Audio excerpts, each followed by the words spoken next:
Cherokee County Sheriff's deputies and the Eastern Band of Cherokee Indian Police tried to kill Jason Kloepfer and Ali Mahler in their own home without provocation or justification at 4:57 a.m. on December 13, 2022.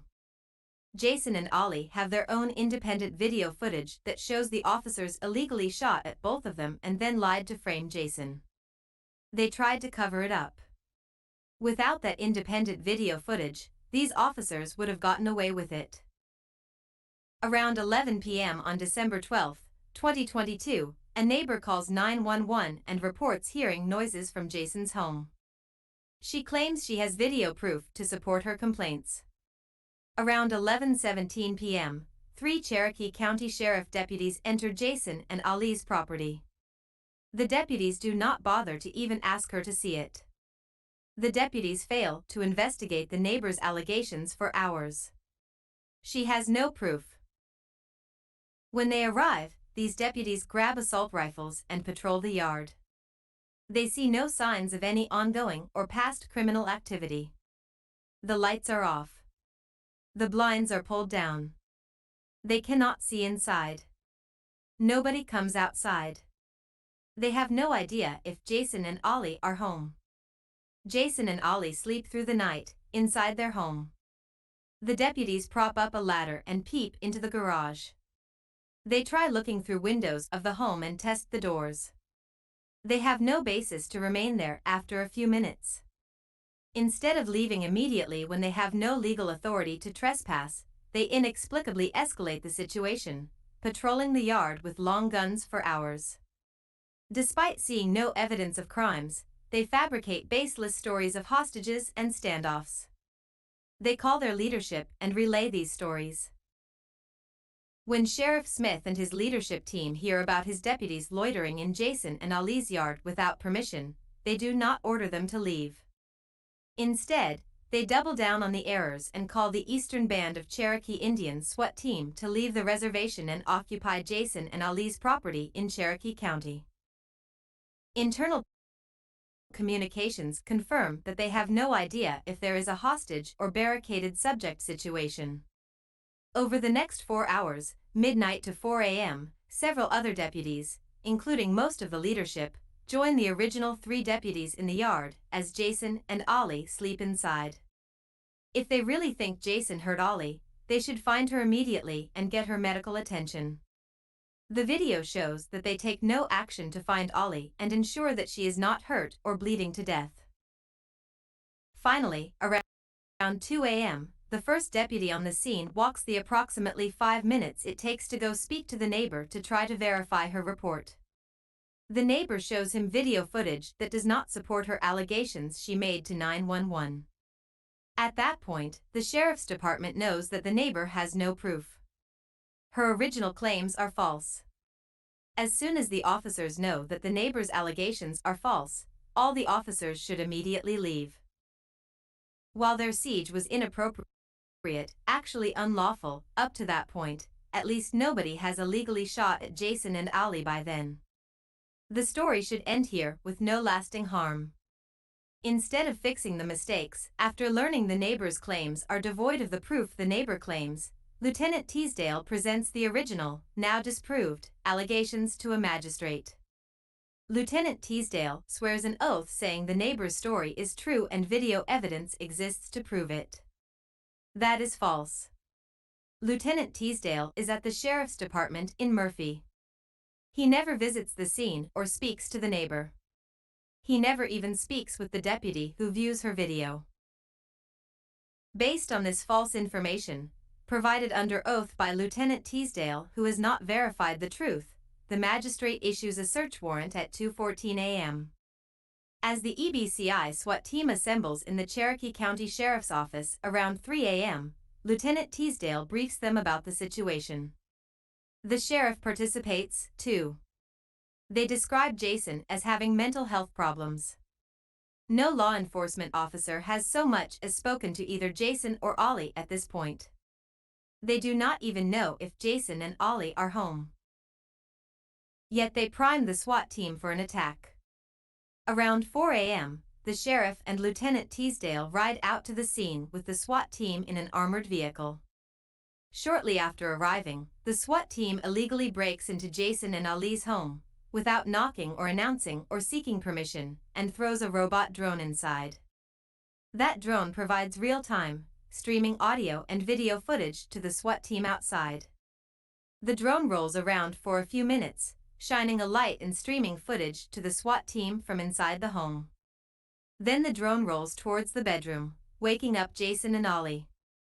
The video footage the SWAT team sees on their monitor outside shows, unequivocally and in real time, that Ali is not only alive, but unharmed. Jason and Ali are sleeping peacefully in the same bed until the drone disrupts them. Even ignoring everything leading up to this point, as soon as Jason and Ali arise from their slumber together out of the same bed, this is, unquestionably, not a hostage situation.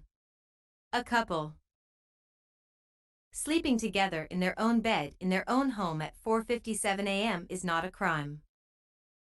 As soon as those images are seen on the drone's video stream, the throng of 25 or so officers assembled in the yard has no basis to invade the home, much less shoot at Ali, the purported hostage, and Jason, an unarmed citizen. Any pretextual claim of a hostage situation, unfounded from the start, evaporates when the SWAT team sees this live streaming video. Instead of immediately apologizing and leaving the private property, Sergeant Dorr speaks on a PA system outside after they wake Jason and Ali up. Sergeant Dorr does not introduce who he is or announce any affiliation with the sheriff. Instead, he instructs Jason to walk outside and talk to the people in the yard. Jason and Ali walk from the bedroom towards the front door inside their home, cutting lights on as they go.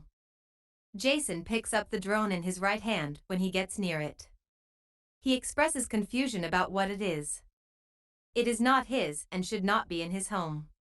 He carries it in his hand as he opens the door.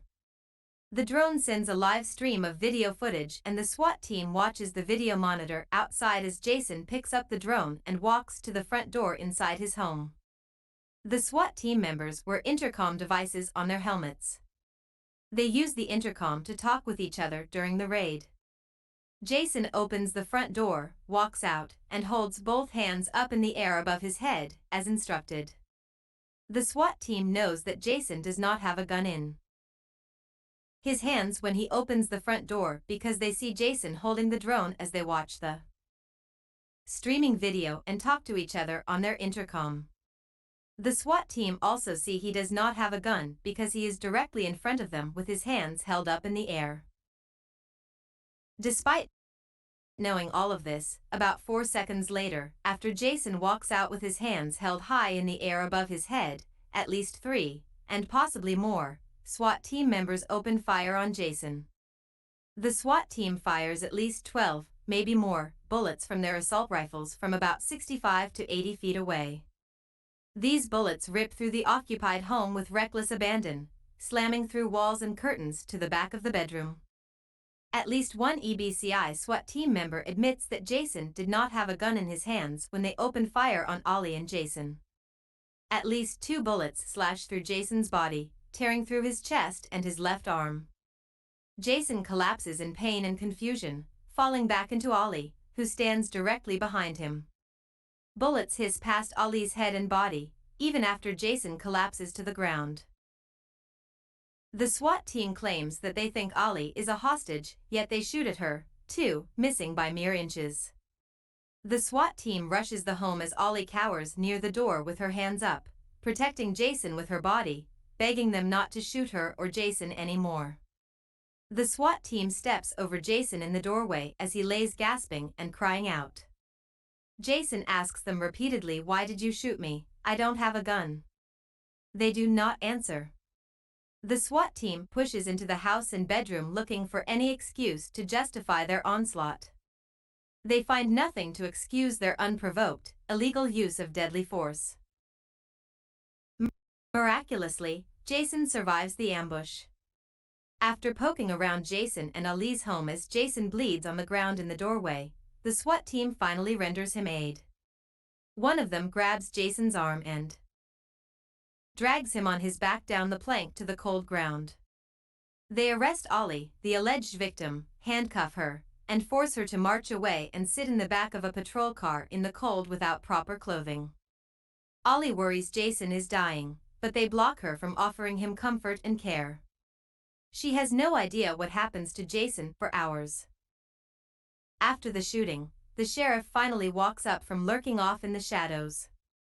In the sheriff's press release the next day, he falsely claims he is not present at the scene, and only obtained information after the fact from the SWAT team.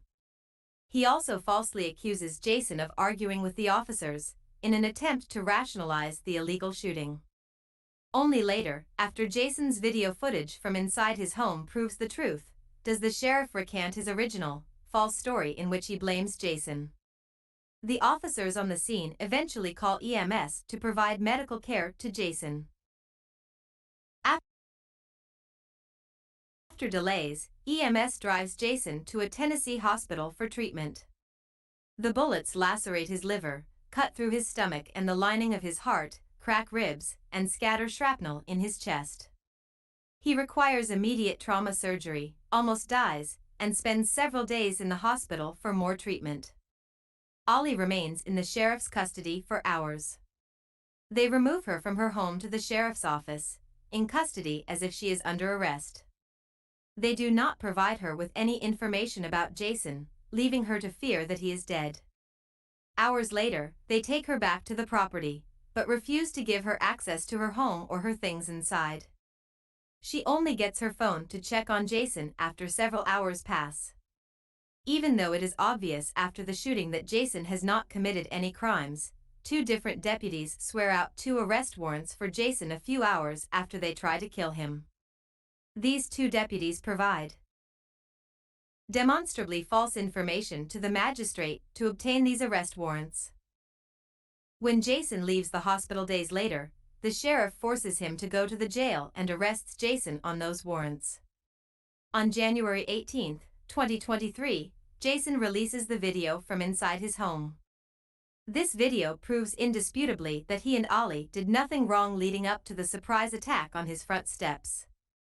The video proves that the sheriff's press release is not true. The video proves that the arrest warrants are false accusations, obtained by sworn testimony given under oath by law enforcement officers to a judicial officer. The sheriff releases a second press release a few days after Jason's video proves the first press release is false. In his second press release, the sheriff admits that the first press release contains false, defamatory stories about Jason. Even after releasing this second press release, the false criminal charges against Jason remain for another 6 weeks. Not until Jason serves subpoenas seeking information to